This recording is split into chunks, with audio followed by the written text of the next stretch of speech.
Okay, this is 8.4 or 3.4, depending on what class you're in. This is number 2.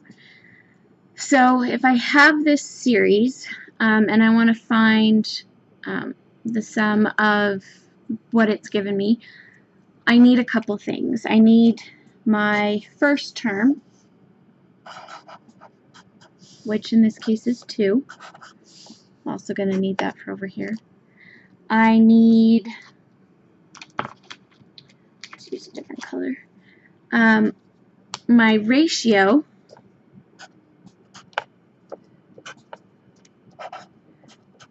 which is going to be, take this second term and divide it by this one.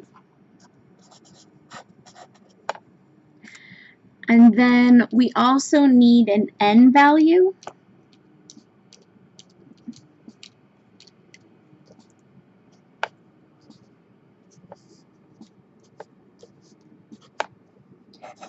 Which we don't have.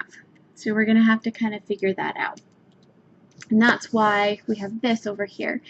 So to figure out which term this is, since this is where I stop, and I don't know how many terms there are, we're going to use that and say, okay, this one is my a subscript n.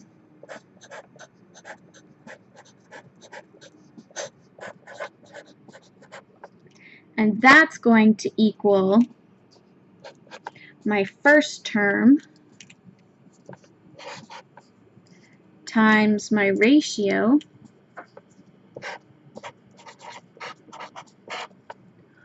raised to n minus 1.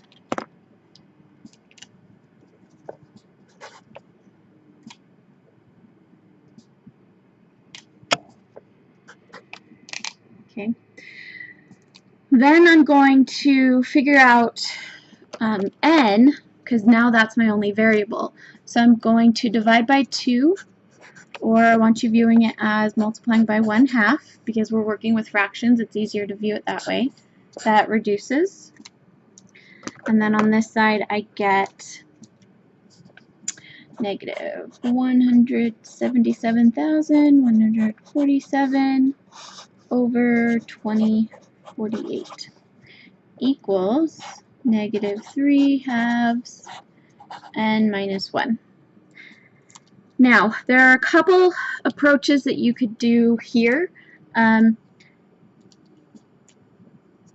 You could try to do a similar problem with logarithms. You can't do logarithms directly on this because there's a negative with the base.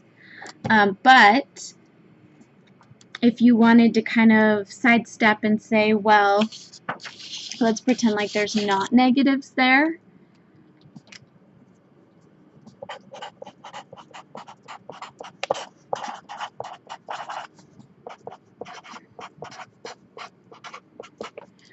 You can take the natural log of both sides. You can really do any base that you want,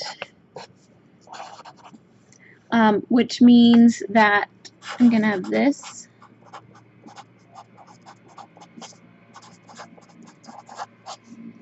This can become, that exponent can move out front. And then divide both sides by ln of 3/2. So this turns into this. And then you can type that into the calculator. So we can do ln, I'm going to visualize a fraction, 0.7747 divided by 2048 divided by ln of 3/2. I get 11. So then I can do 11 is equal to n minus 1, n is 12.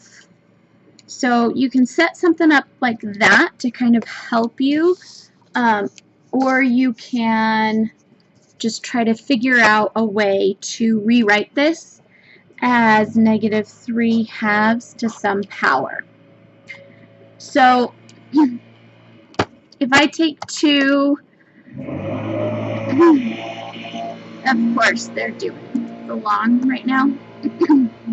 If if I take 2 to the 12th, that's not going to give me that 2048, but 2 to the 11th is going to give me that 2048. So let's see if I do negative 3 raised to the 11th if I get the numerator. I do.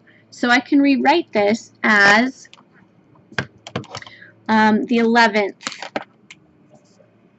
negative 3/2 to the 11th power is equal to negative 3/2 to the n minus 1. Okay, so once you're here, you can use the one-to-one property that says if you have the same base numbers, you can set those exponents equal to each other, and n is 12. So if I have n is 12, then I can start plugging things in here. So I have the sum of my first 12 terms is my first term, which is 2, times n, or 1 minus the ratio of negative 3/2 raised to the n, which is 12. Close the parenthesis for that. And divide that by 1 minus the ratio.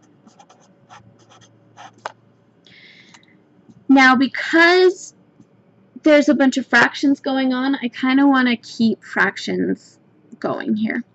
So I'm going to simplify this separately as the numerator versus the denominator. So 2 times 1 minus, you have to be careful. You want that ratio in a fraction in parentheses raised to the 12th, because the 1 isn't being raised to the 12th, only the ratio is. And then that whole thing is being multiplied by 2. So we get, what was it?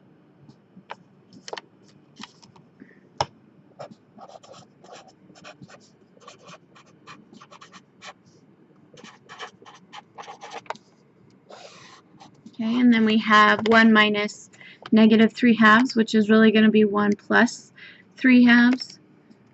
You could type it in as minus negative, though. You could also do this one by hand, so you just get the 5/2. Well, what do you do when you're dividing by a fraction? You multiply by the reciprocal. So I'm going to take my numerator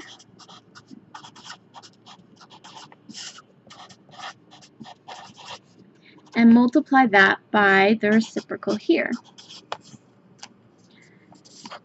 So I'm going to take alpha y equals negative 5, 2, 7, 3, 4, 5, 2048, and times that by 2/5. And then that's my answer. So that sum is